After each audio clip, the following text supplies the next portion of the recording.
Ojalá todas las ciudades tuvieran un IFEMA. Eso lo dice quien está ingresado allí, el fotógrafo navarro Jonan Basterra. Y dice más, que para el futuro tener unas instalaciones o un plan como este para posibles pandemias le parece muy necesario y conveniente.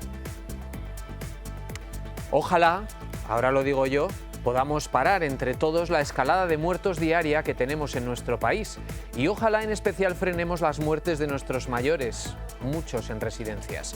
El gobierno de Chivite invertirá casi 8 millones de medidas para atender a la población más vulnerable. 92 usuarios y 266 profesionales están afectados por coronavirus. Y después llegará la otra crisis, la económica. Pero hoy miramos al futuro con más optimismo, después de la decepción provocada por Holanda, por esa falta de empatía con Italia y España. Bruselas ha anunciado hoy un fondo para salvar el empleo en ambos países durante esta crisis. Muy buenas noches, esa es la buena noticia de la jornada. Ya saben que cada día tratamos de aferrarnos a la que nos trae el optimismo, porque la realidad sigue siendo tozuda y tremenda al mismo tiempo. No tenemos buenos datos, ha habido nuevo repunte en Navarra de fallecidos, 17 más, alcanzando ya las 130 muertes con coronavirus. También sube el número de nuevos contagios a casi 2.500, 192 más que ayer. Y 104 de los hospitalizados han precisado UCI, son 5 más, aunque estos datos lo que dicen es el número de personas que están en la UCI desde el primer día, porque a día de hoy están ingresadas 84 personas. La noticia positiva es que aumenta el número de pacientes que han recibido el alta. Son 236, son 44 personas más. En cualquier caso, el Gobierno de Navarra cree que hay un posible cambio de tendencia hacia una fase de estabilización en el número de casos, algo que de cara al número de ingresos en la UCI nos da un respiro, a pesar de que en Navarra en ningún momento se ha producido colapso alguno. Tenemos capacidad para más de 120 camas y hoy hay ingresadas 84 personas.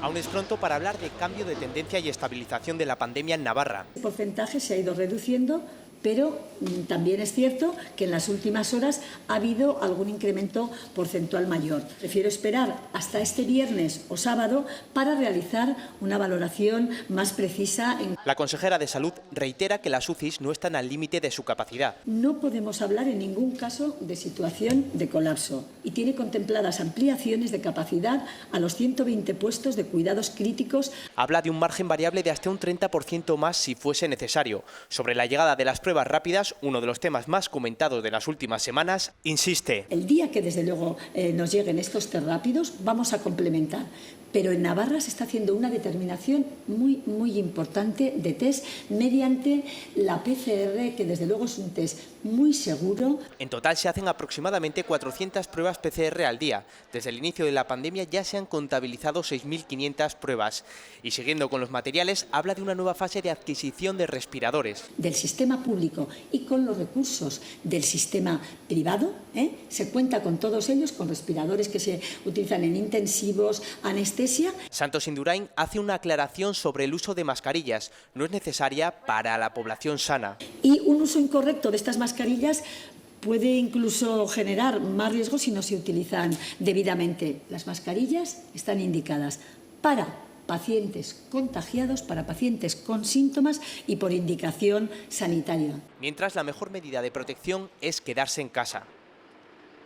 Ese, desde luego, es el mejor consejo que tenemos. Vamos a ir desgranando los datos oficiales. Si miramos al gráfico, la evolución diaria de los nuevos casos positivos en Navarra nos da también algo de esperanza. Nos la daba hasta antes de ayer.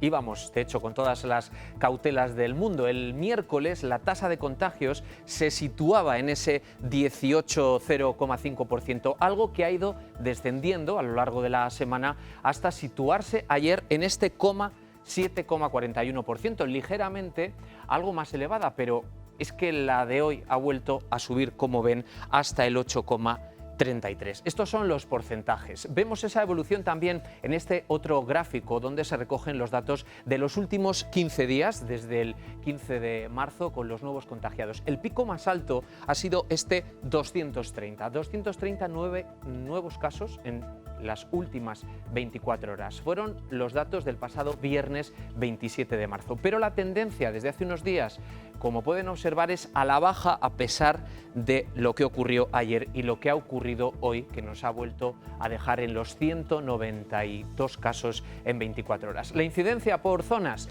pues vamos a verla también. El virus está teniendo esta incidencia en nuestra comunidad por zonas de salud, no por localidades. Lo pueden ver en este mapa donde las zonas más intensas revelan las áreas con más casos. Destaca la comarca de Pamplona, con varios puntos calientes. Ya lo ven, Rochapea, Iturrama y Barañáin. En la zona media, ¿qué es lo que vemos? Vemos a Tafalla encabezando esa lista, hay 102 casos positivos. Sangüesa con 45 y Artajona nos llama la atención porque tiene 56 para una población de poco más de 1.600 habitantes. Y por último, echamos el vistazo a la Ribera, Tudela con 70 y Cintruénigo con 59.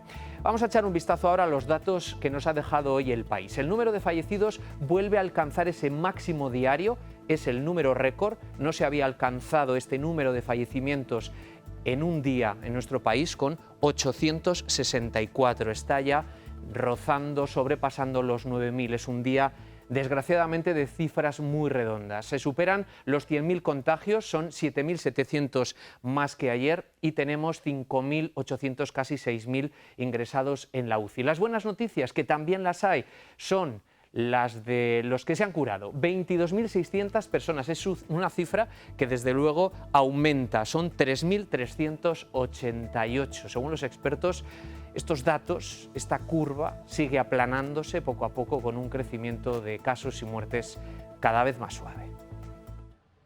Con los datos sobre la mesa dice Sanidad que seguimos en una fase de estabilización de la pandemia en nuestro país. Esto ayuda a valorar muy positivamente las medidas de distanciamiento social que se están tomando. Que el incremento de casos desde ayer es de alrededor de un 8%, lo que continuaría informándonos de que seguimos en una fase de estabilización de la pandemia. El dato más esperanzador es el del descenso de personas hospitalizadas y el de nuevos ingresos en UCI.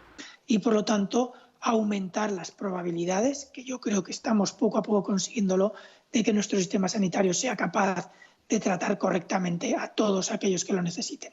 Fernando Simón ha vuelto a comparecer por videollamada desde su casa, donde se recupera positivamente del COVID 2019. Hoy hemos conocido el positivo del director adjunto de la Policía Nacional. Es el tercero de un miembro del comité de seguimiento de esta crisis. El primero fue el del número 2 de la Guardia Civil. Somos probablemente de las personas que más actividad estamos teniendo en las últimas semanas.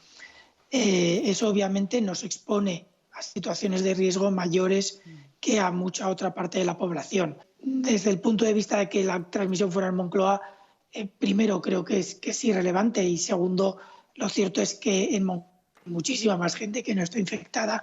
En España no hay datos de personas que se hayan podido reinfectar. Tampoco hay consenso sobre si estas personas podrían seguir transmitiendo el virus.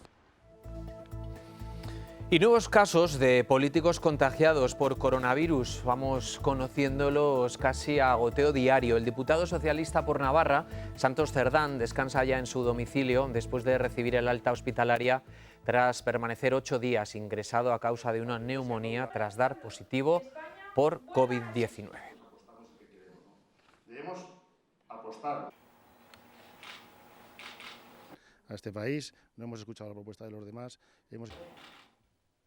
Nos vamos hasta IFEMA. Jonan Basterra, muy buenas noches. Hola, muy buenas noches. ¿Qué tal? ¿Cómo estáis? ¿Cómo estás tú? ¿Cómo estás tú? Bueno, pues recuperándome poco a poco. Llevo ya 24 horas sin fiebre y que eso, pues la verdad que fue un paso importante. Me acaban de comunicar que, bueno, seguramente mañana me quiten ya la medicación contra el coronavirus y ya solo me falta mejorar la saturación, que es básicamente la respiración y el oxígeno que llega a mi sangre, con los problemas relacionados con la neumonía, para que, bueno, me manden a casa y este capítulo pues se cierre y continúe mi recuperación en casa, que tendré que estar 15 días de cuarentena, con lo cual mi recuperación avanza bien y estoy más cerca de la casilla de salida. Eso está bien. Jonan Basterra Muniain es fotógrafo de Navarra es compañero, sobre todo cuando más le vemos es en San Fermín. Yo, Jonan, me he acordado mucho de ti estos días desde que supe que estabas ingresado.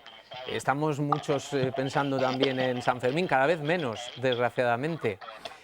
¿Cuándo supiste que...? Yo, perdóname, te cuento ahora cuando supiste, pero yo me acuerdo de San Fermín por una cosa que para el coronavirus viene de puta madre, con perdón, que es que ya faltan menos. O sea, los que estamos con esta enfermedad, cada día que pasa es un día menos y sabemos que si las cosas van de una manera normal y somos enfermos menos graves, como es mi caso, pues que eso. Respecto a cómo la enfermedad, el viernes 20 aproximadamente, si no recuerdo mal por fechas, pero vamos, hace 2 viernes, después de volver de la compra me empecé a encontrar mal. No creo que me contagiara ese día, pero ese día me empecé a encontrar mal. La anterior vez que había salido de casa fue exactamente para lo mismo, para hacer la compra el lunes anterior, y me empecé a tener escalofríos, sudores, dolores en las articulaciones y descubrí que había perdido el sentido del olfato y del gusto. ¿Vale? A partir de ahí vino la fiebre, vino la tos. La tos cada vez era más fuerte y más abundante, hasta que llegó un momento que tenía las costillas como si me hubieran dado una paliza, y toser era un dolor bastante insoportable. Me subió la fiebre hasta que llegó a los 39,7, ahí ya me asusté bastante y bueno, llamé al teléfono de atención que tenemos en la Comunidad de Madrid, que en caso de Madrid es un 900, ¿vale? Y después de eso, pues llamé a mi centro de salud porque no me daban solución, y llamé a mi centro de salud y pude hablar con mi médico de cabecera, que me recomendó que me pasara por el centro, que tenían una unidad. Me exploraron con una especie de aparato de ecografía y me pudieron comentar pues que tenía neumonía y que lo mejor era que me fuera al Ramón y Cajal, que me hicieran unas placas, confirmar la neumonía y que me pasara por urgencias. Y bueno, pues efectivamente me ingresaron en el Ramón y Cajal. Esto fue el viernes pasado, y desde ese momento apenas pasé 24 horas en el Ramón y Cajal, porque el sábado por la tarde, después de los aplausos, me trasladaron aquí al pabellón 9 de IFEMA. Justo se abría ese pabellón para los nuevos enfermos que llegábamos, pues para estrenarlo, entre comillas. Y nada, aquí he estado y estoy muy bien atendido.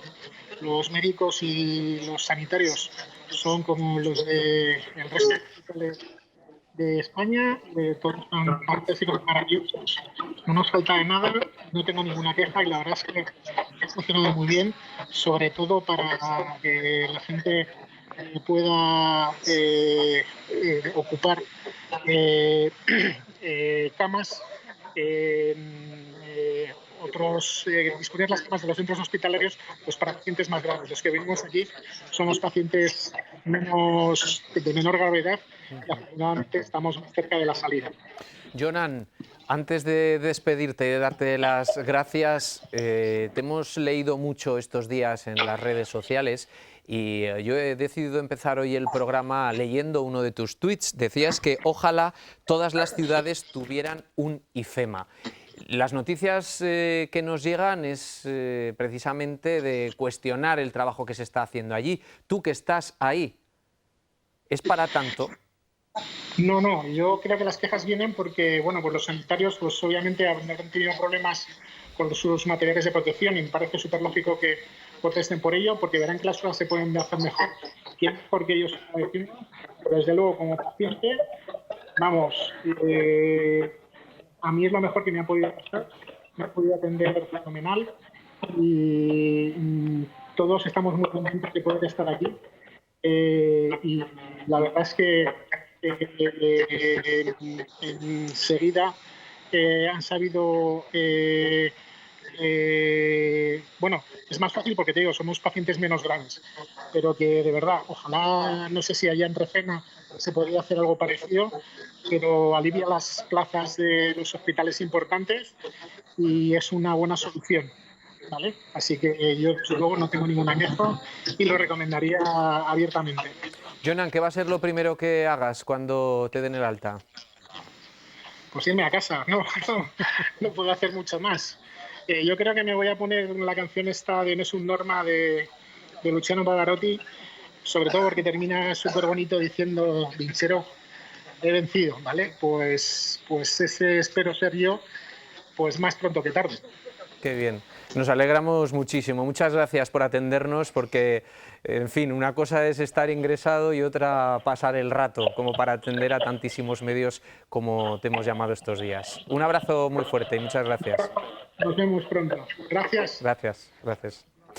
Bueno, la verdad es que es así, sí. La idea de Refena, desde luego, que es como para que se le pase por la cabeza en caso de que se necesiten más camas y nuevas UCIs, que de momento, afortunadamente, en Navarra no es necesario. En fin, este que veíamos era un directo con uno de los ingresados en el hospital instalado en IFEMA, pero otro hotel que se ha habilitado para albergar a pacientes que han sido dados de alta, pero que no pueden seguir en aislamiento en sus domicilios, es el Bed4U de Tudela, que ya ha comenzado a recibir pacientes derivados desde el área de salud de la capital ribera.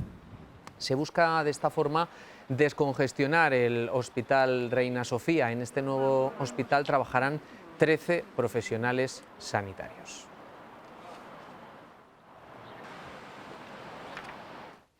En cuanto a la situación de las residencias, hay 92 contagiados, 22 de ellos están hospitalizados y 266 trabajadores están infectados. En una misma comparecencia, el Departamento de Derechos Sociales no ha querido facilitar el número de fallecidos en cada centro ni ha adelantado los resultados de las pruebas ya realizadas en la Casa de Misericordia. Lo vamos a conocer en las próximas horas. Mañana esperamos otra rueda de prensa con esa actualización de detalles, pero aún así se hace un llamamiento a la tranquilidad de las familias. En lo que respecta a la incidencia del COVID en los centros residenciales, no vamos a dar datos concretos específicos de las residencias, como entenderán. Y además tampoco tenemos el número de pruebas realizadas porque nosotros vamos anotando los casos positivos, pero hay personas a las que se les ha hecho la prueba y han salido negativos. Entonces, ese dato nosotros no lo tenemos. Quiero trasladar también un mensaje de tranquilidad a las familias. Tengan la completa seguridad de que el Gobierno de Navarra está haciendo todo lo necesario para garantizar el bienestar de las personas a las que atendemos. Los colectivos más vulnerables requieren una mejora en la atención. Por eso, precisamente, el Departamento de Bienestar Social ha dado a conocer una serie de medidas ya aprobadas por valor de casi 8 millones de euros. El coronavirus no afecta por igual a todos los colectivos y por eso requiere la ayuda urgente por parte de las autoridades. Para las mismas está estimada en 14,2 millones de euros. De estos, 7,8 han sido aprobados hoy por el Gobierno de Navarra en su sesión de Gobierno. Parte de estas ayudas irán destinadas a las actuaciones que se están realizando para mejorar la atención en las residencias y evitar así un mayor número de casos de COVID-19. Como el acondicionamiento de la residencia Fuerte Príncipe para alojar a personas sin hogar o que viven en situación de hacinamiento, o con positivo confirmado también. También se incluye la residencia Félix Garrido para mayores con positivo, procedentes de otros centros residenciales y que no requieren una hospitalización. En los próximos días se pondrá en marcha también un recurso similar en la zona de la Ribera y que dará cobertura a toda el área de Tudela, concretamente en las instalaciones del balneario de Fitero. Se espera que para el lunes ya esté acondicionada. Actualmente el número de positivos confirmados es de 95 de un total de 5.800 residentes. De todas ellas, de esos 92 casos, 22 están hospitalizadas y 70 permanecen en la propia residencia. Las bajas de profesionales son en este momento de 266, de una plantilla estimada en torno a 4.000 personas, es decir, un índice de bajas del 6,6%. Comentar también que en estos momentos hay bastantes centros residenciales que no tienen ningún caso confirmado.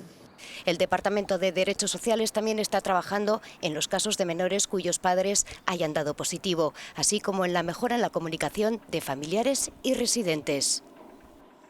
Bueno, les estamos contando estos días, desde que empezó el confinamiento, cómo se está llevando esta nueva situación, esta cuarentena en nuestra comunidad. Hoy nos hemos acercado a una nueva localidad. Hemos ido hasta Cizur Mayor para ver cómo afronta el confinamiento. Cizur Mayor también es una localidad que acata lo que requiere el estado de alarma. Ya lo ven, parques precintados y los locales que no son esenciales con la persiana echada. Esta es una de las plazas que habitualmente suele estar concurrida en la localidad y ahora, como ven, no hay nadie o pocas personas con el carro de la compra. Anuncios, programación cultural y eventos que quedan en papel mojado. Ahora la norma a seguir es la que dictan las circunstancias. Espera y distancia en los servicios esenciales. Los municipales cerraron el pasado 13 de marzo. Cizur Mayor fue uno de los primeros municipios en tomar medidas ante la crisis sanitaria como el coronavirus. Es importante poner en valor la acción rápida porque la gente necesita soluciones. Por ello nos hemos puesto a trabajar desde el minuto 1 para afrontar lo que nos venía. Desde el ayuntamiento se trabaja ya en diferentes medidas fiscales. De supresión de cuotas, bonificaciones y también para el comercio local. Lo primero de todo es analizar el impacto y la planificación de ayudas para la reactivación comercial y económica de Cizur. Está claro que cada comerciante tendrá necesidades diferentes y el ayuntamiento hará todo lo posible para ayudar tanto al pequeño comercio como a los autónomos locales. Y los que siguen con la persiana levantada se adaptan. Una vez que llegamos aquí el lunes nos habían mandado una normativa de la Asociación de Libreros y en función de lo que ponía, pues que no se podía circular la gente por la librería y poner letreros de que nadie no se podía tocar nada y luego pues que teníamos que servir nosotros todo, mantener unas distancias un poco con ellos y bueno, nos tenían que ir pidiendo las cosas. El alcalde asegura que la mayoría de la ciudadanía acata la norma. Los sonidos más escuchados en las calles, los carros de la compra, el de la limpieza o las conversaciones que duran segundos a metros de distancia. Tranquilidad mientras se espera.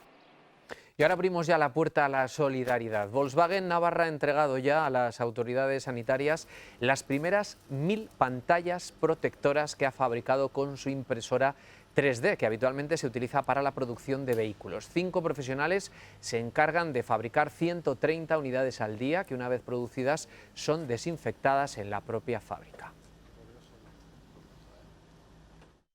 Tenemos ya el diseño, metemos en la máquina lo que es la cuba llena, que son unas 132 piezas y son 16 horas de impresión. Sacamos las máscaras y las colocamos en estas bolsas que vemos aquí. En la segunda fase, dentro de la cabina están cada bolsa con 10 unidades de máscaras. Volvemos a repetir el proceso con la máquina de ozono. Y es que continúa llegando material de protección a nuestra comunidad. En los últimos 2 días el Ejecutivo ha enviado a Navarra más de 135.000 mascarillas de los 5 millones que ha repartido entre las comunidades autónomas en estas 48 horas.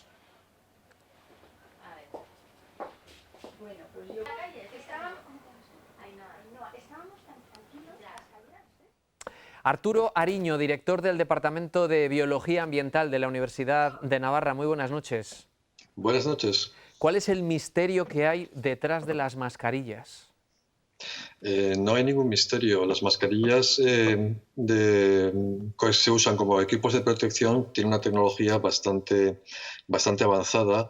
El material no es simplemente una tela o un papel, es un material con capacidad de retener las partículas por varios procedimientos, no son fáciles de imitar.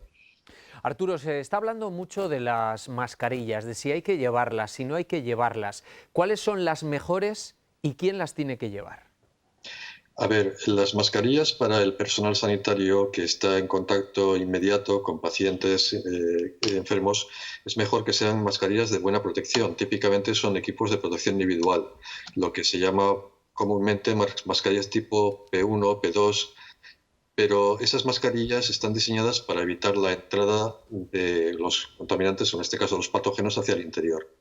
Una persona que no tenga esta necesidad profesional puede llevar una mascarilla que se llama quirúrgica, que son mucho más abiertas, no ajustan tan bien. Estas mascarillas están diseñadas para evitar contaminar a otras personas. Evitan que salgan las gotas hacia el exterior, evitan que se difunda fácilmente el virus. Es completamente distinto. Las mascarillas EPIs ajustan muy bien y las quirúrgicas pues no tanto. ¿Cuántos tipos de mascarillas hay? Hay muchísimos modelos y fabricantes, pero podemos distinguirlas en 3 grandes categorías. Las mascarillas tipo EPI, los equipos de protección individual, que son las que pueden realmente controlar una entrada al interior, las mascarillas higiénicas o quirúrgicas, que son para evitar contaminar al exterior, y luego las artesanales, vamos a decir así, que se hace la gente, que normalmente tiene una capacidad de protección pues muy inferior, desde luego, aunque siempre es generalmente mejor que nada. Habéis analizado hasta 40 tipos de mascarillas. ¿Qué habéis descubierto en ese análisis? Bueno, ahora ya son unos 80, pero sí, lo que hemos descubierto principalmente es que el factor más importante para evitar la entrada, nosotros estamos estudiando las mascarillas para el personal sanitario, para que no se contaminen ellos, el factor más importante es lo bien que puedan ajustar. Es incluso más importante que el nivel de protección. Si las mascarillas se ajustan bien, están correctamente ajustadas en todo su perímetro, ofrecen una protección muy buena, muy alta, pero si no se ajustan bien, entonces el aire pasa por la por la vía de mínima resistencia, que son precisamente los huecos, las junturas, y su eficacia puede disminuir a la mitad o a la tercera parte. Con lo cual, lo que tenemos que decirle sobre todo a los grupos de riesgo es que las usen si las tienen o no, en caso de que tengan que salir de casa. Bueno, depende de lo que se entienda por grupos de riesgo. En nuestra opinión, desde luego, el personal sanitario tiene que usarlas y tiene que usar mascarillas buenas y bien ajustadas. Las personas que no sean personal sanitario, otros colectivos en contacto estrecho con pacientes enfermos. Para una persona que tenga el síntomas o, por supuesto, o que tenga sospecha de tenerlos, el usar una mascarilla higiénica puede ser útil para cortar o para reducir la expansión de la infección.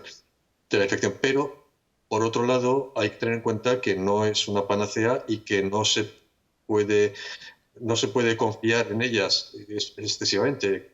Creer que llevar una higiénica nos va a proteger de una infección y hacernos bajar, por tanto, la guardia en otras medidas es contraproducente.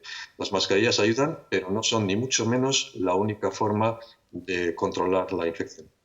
Muchísimas gracias, Arturo Ariño, por tantos datos importantes. Eso es lo importante. Muchísimas gracias. Buenas noches. Gracias. Buenas noches. Bueno, pues nosotros lo que hacemos siempre a esta hora, paramos, salimos, aplaudimos y volvemos enseguida.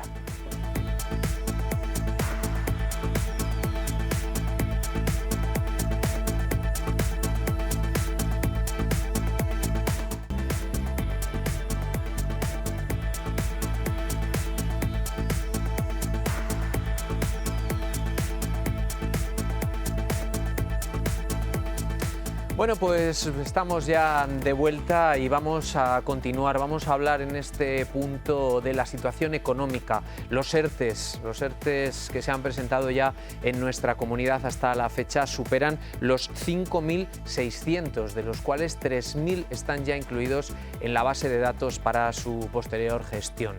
El consejero, el vicepresidente José María Ayerdi asegura que se siguen presentando expedientes y espera tener la gran mayoría incluidos en esa base de datos antes de su reunión con los agentes sociales del viernes.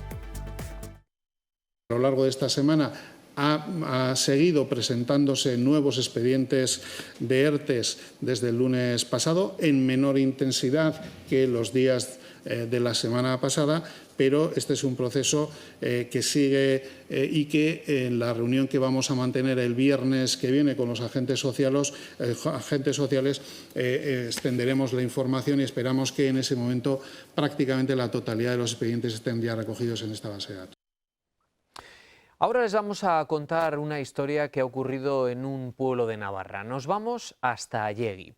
Allí el ayuntamiento ha anunciado en un bando que dispone de una cantidad económica para poder prestar ayuda a familias con dificultad debido a esta crisis. Se ha recibido una donación anónima particular y a esto el ayuntamiento le ha sumado una partida complementaria de los presupuestos generales del ayuntamiento. Dice el Ejecutivo Municipal que contribuye de esta manera a la responsabilidad con unas ayudas económicas extraordinarias y complementarias al resto de prestaciones, como el SEPE, Seguridad Social o el Gobierno de Navarra, entre otras.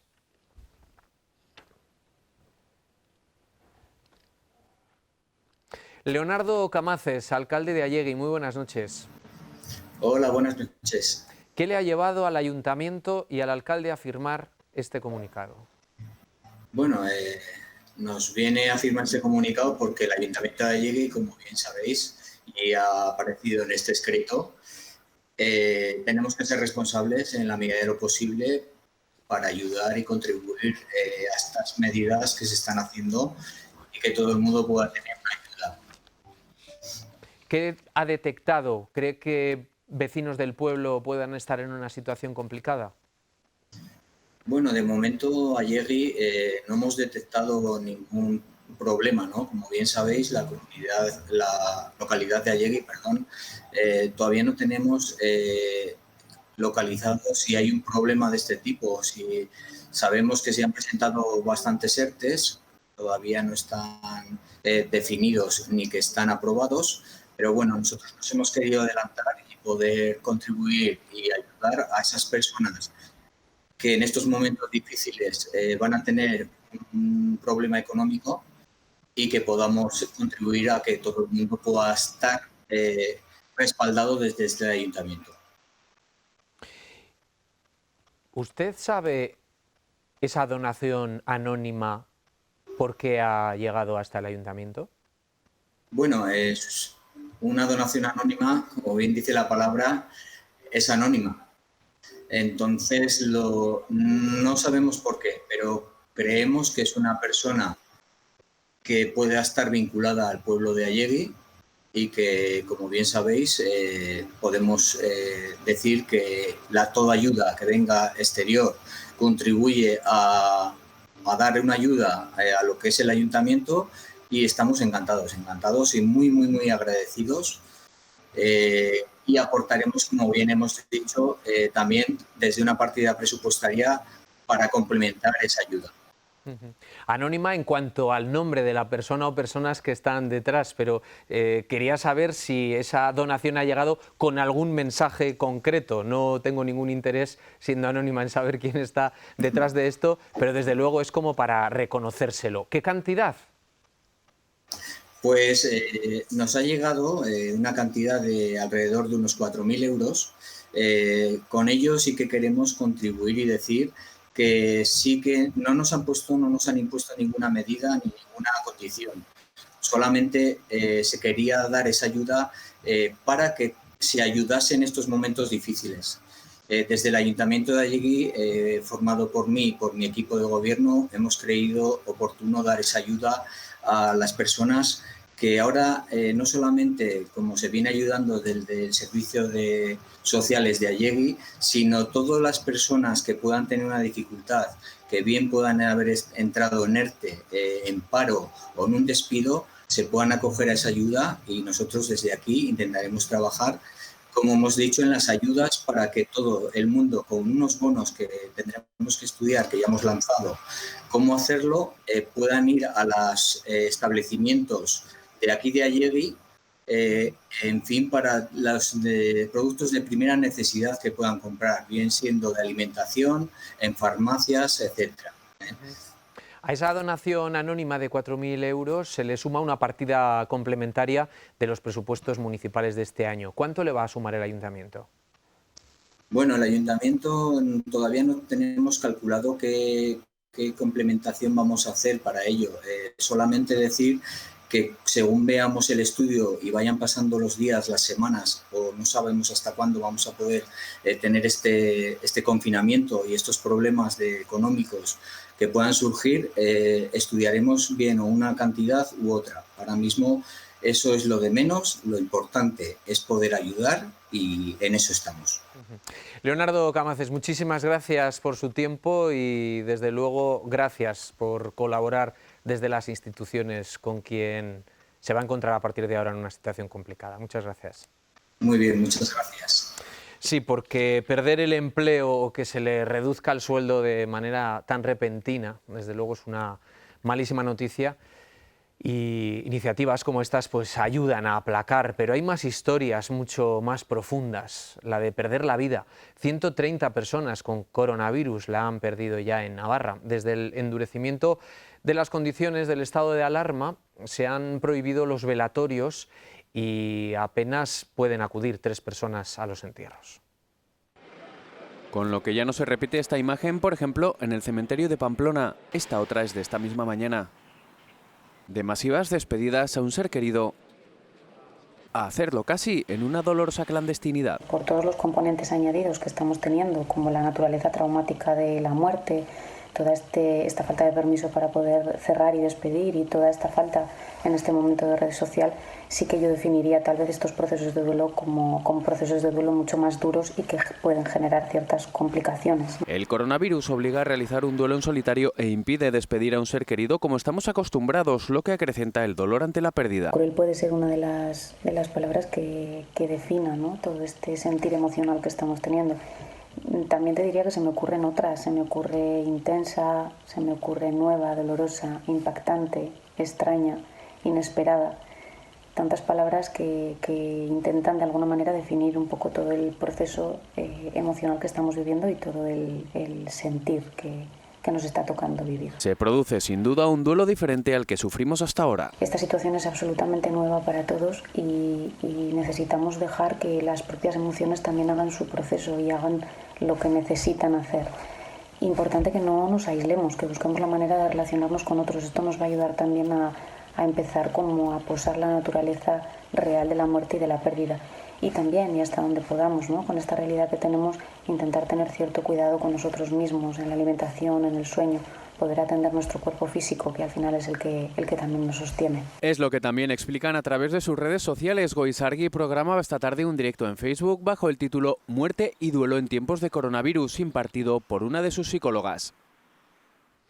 La crisis del coronavirus está intensificando también los trabajos en el Parlamento Europeo. La aprobación de medidas urgentes para obtener recursos frente al COVID-19 son los objetivos que más se están discutiendo ahora mismo de forma telemática. Los eurodiputados navarros hacen un llamamiento a la unidad.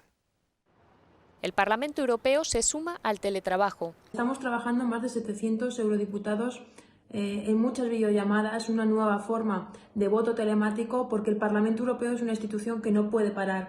Ahora mismo tenemos muchísima actividad y para nosotros también es un reto cómo trabajar una institución tan grande a distancia. A distancia pero unidos hacen frente a esta pandemia los eurodiputados navarros. Adriana Maldonado desde Madrid, Antonio López Istúriz desde Bruselas. Es para nosotros en estos momentos fundamental mantener la unión aquí en la Unión Europea y trabajar para que el comercio en Navarra, para que la agricultura, para que todos los trabajadores tengan un futuro.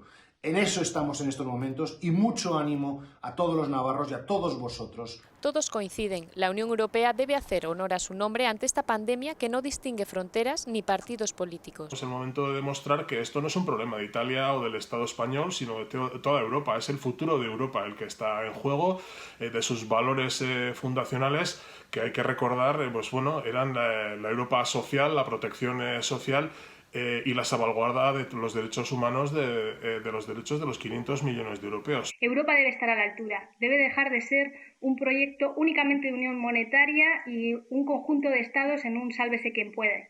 Necesitamos una respuesta contundente y conjunta. ¿Cómo? Apostando por los eurobonos y apostando por un estado de bienestar mínimo conjunto. El coronavirus pone a prueba también el sistema inmune de la Unión Europea. Adriana Maldonado, europarlamentaria del Partido Socialista, muy buenas noches. Muy buenas noches, Roberto.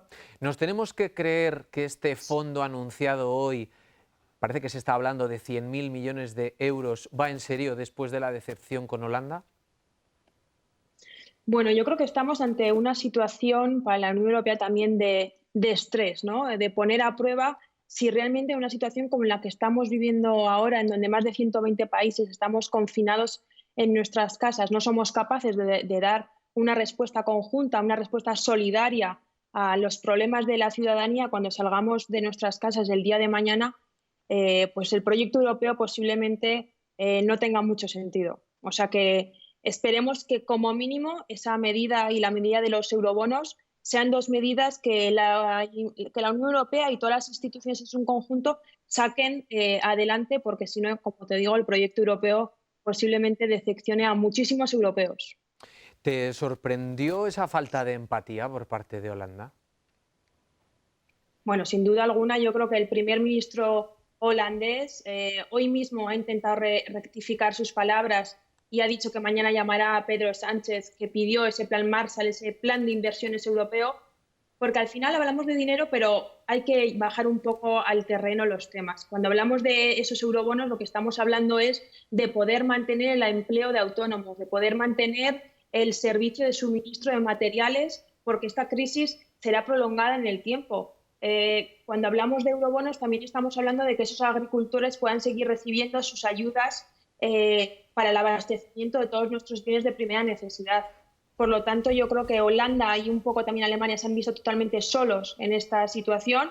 Hoy mismo los socialistas europeos hemos mantenido una reunión, los 150 eurodiputados por videollamada, y tengo que decir que en la reunión de los socialistas ha habido un ápice de esperanza porque ha habido unanimidad en la medida de los eurobonos y de su necesidad. Por lo tanto, yo espero que el primer ministro holandés rectifique y, por supuesto, se sume a ese barco de unidad y de solidaridad, porque si no, el proyecto europeo no tendrá sentido, si no solamente estamos haciendo políticas a corto plazo y que no tienen ningún tipo de interés. Adriana, ¿por qué crees que ha habido este pequeño requiebro, que ya vamos a ver en qué se va a concretar? ¿Sirvió de algo el plante que de alguna manera se puso encima de la mesa en la videocumbre de la semana pasada? Bueno, siempre se suele decir que la diplomacia es pues diplomacia y que no se suelen hacer ese tipo de alardes, ¿no? Por lo tanto, el hecho de que Pedro Sánchez y también el primer ministro italiano se levantasen de esa mesa de negociación dice mucho, ¿no? Estamos en una situación límite y no solamente los países del sur como España e Italia. Otros países del norte, por sus propias circunstancias, pues pueden tener menos afectados por esta crisis, pero esta crisis no es como consecuencia de una mala gestión para nada, sino es algo totalmente ajeno, me atrevo a decir prácticamente a los humanos, ¿no? Nunca hemos tenido una situación como esta, por lo tanto que Pedro Sánchez se levantase de esa mesa yo creo que es un ejemplo de que vamos en serio y de que esto es o todo o nada. Pero ¿por qué falta ese acuerdo, ese entendimiento? Da la sensación, por el comportamiento que estamos viendo estos días, de que hay como una vuelta al pasado cuando, por ejemplo, a España se le decía que estaba dentro del grupo de los PIGS. Estaba Portugal, estaba Italia, estaba Grecia y estaba España. Da la sensación de que es un poco esa misma situación, es decir, somos los del sur, somos los pobres y, a ver, que se gestionen mejor el dinero. Claro, yo quiero remarcar un poco, esa es un poco mi opinión, que por eso los gobiernos nacionales son tan importantes en la Unión Europea. No es lo mismo que gobierne un partido en Holanda que gobierne otro, ¿no? Yo hoy hablaba con el representante de los socialistas en Holanda y manteníamos una conversación y me decía, es que lo que está diciendo el primer ministro de Holanda no es la voz de los holandeses. Por lo tanto, yo creo que tenemos que hacer ese hincapié todavía en estas 2 semanas que tenemos de negociación para que Holanda y sobre todo su gobierno cambie esa posición, porque si no, como te decía antes, yo creo que la ciudadanía y los propios también europarlamentarios, ¿no? Veremos que esa solidaridad europea, que no solamente tiene que ser mostrada en épocas de bonanza, sino también en situaciones como esta, que estamos en una situación de estrés total de todas las instituciones y sobre todo de la ciudadanía, pues no tendrá sentido de este proyecto europeo. Por lo tanto, yo espero que tanto Holanda como Alemania cambien su posición y la presidenta de la Comisión Europea también tiene que jugar un papel importante en esta negociación y plantarse encima de la mesa.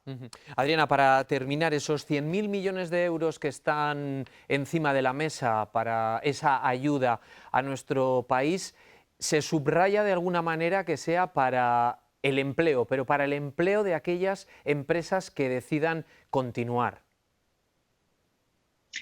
Claro. Yo creo que aquí es fundamental que tengamos, o así debemos de entender, que esta es una crisis coyuntural.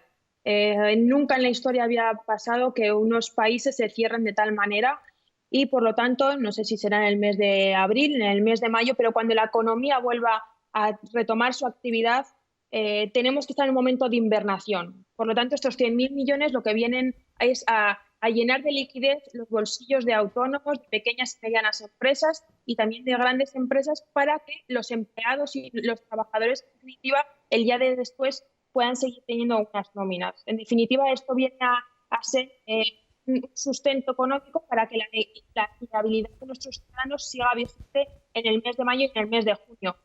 Tenemos que inyectar de liquidez no solamente a nivel estatal, sino también a nivel europeo. También ha habido más fondos, como los 37.000 millones de euros que ha puesto la Unión Europea, los 750.000 millones de euros del Banco Central Europeo, que dan liquidez directamente a los estados para solventar esta crisis que tenemos ahora, no solamente sanitaria, también la crisis económica que nos viene después. Muy bien, Adriana Maldonado, muchísimas gracias y esperemos que lleguen desde Bruselas buenas noticias. Buenas noches. Un saludo, Roberto, gracias. Gracias, buenas noches. Bueno, pues sí, queremos terminar pues, de una manera más positiva, que es lo que nos gusta estos días. Vamos a hablar de los apoyos a los sanitarios y a los enfermos también. Se suceden, ya lo saben, aplausos, cartas y vídeos musicales. La Escuela de Música Joaquín Maya también quiere aportar su granito de arena con su arma principal, la música.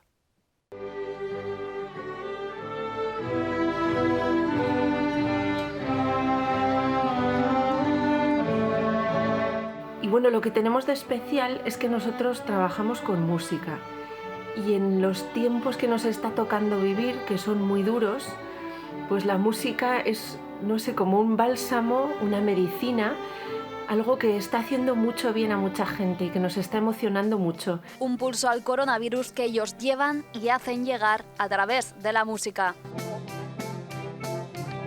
Nosotros estamos mandando lo nuestro, que es la música. Y bueno, yo imagino que tiene que ser, aunque me cueste, ¿no?, estar enfermo, estar solo, como están aislados en el hospital y recibir un vídeo de un niño que te dice, bueno, fuerza. Esta canción se la dedico a todas las personas que están luchando contra este virus. Os doy ánimos y fuerzas para que todo salga bien porque sé que lo conseguiremos. Mucho ánimo y a las 8 os recordamos todos los días. Todos hemos experimentado cuánto la música puede alegrarnos el alma. Creemos nosotros firmemente que la vida es mejor con música, lo decimos mucho en nuestras redes sociales. Y ahí está la Escuela Joaquín Maya para ponerle música a vuestra vida. Juntando notas, crean acordes, no a las circunstancias, sino a la armonía que quieren que prime. Bueno, ¿qué tal? ¿Cómo están? ¿Cómo termina el día? Nosotros ya vamos a ir terminando por hoy con el deseo de que pasen muy buena noche, con el deseo de que mañana tengamos mejores noticias que contar y con el deseo de la esperanza. Eso es lo que queremos hacer. Hoy nos vamos con los vecinos de Tafalla. Hasta mañana, quédate en casa.